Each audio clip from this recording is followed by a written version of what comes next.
Earlier today, I was writing a letter to a friend and lamenting the fact that whilst there are many groups campaigning against those powerful financial and political interests that are driving climate change and the destruction of the environment, they don't seem to be able to work together. Differences of opinion, often based on obscure bits of academic theory, seem to keep them from seeing that the movement will be so much more powerful if they all join together and work for a common objective.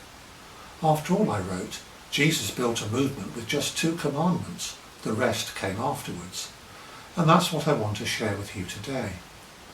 The movement that Jesus founded, the church throughout the world, suffers the same sort of splits and disagreements as the climate movement.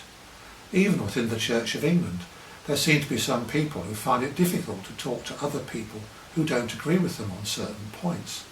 We disagree about women priests, about same-sex relationships, even about how to read and understand the Bible. In other parts of the world, churches have supported rabid nationalism and racism.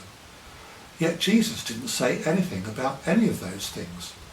What he did say was that in order to be saved, we need to love God with all our hearts and love our neighbours as ourselves. Everything flows from that simple statement.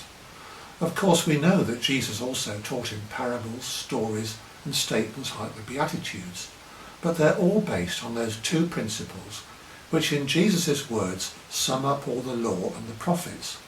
It sounds easy, doesn't it? But so many people through the ages have found both commandments so very difficult. They have loved money or fame more than God. They have loved themselves more than their neighbours.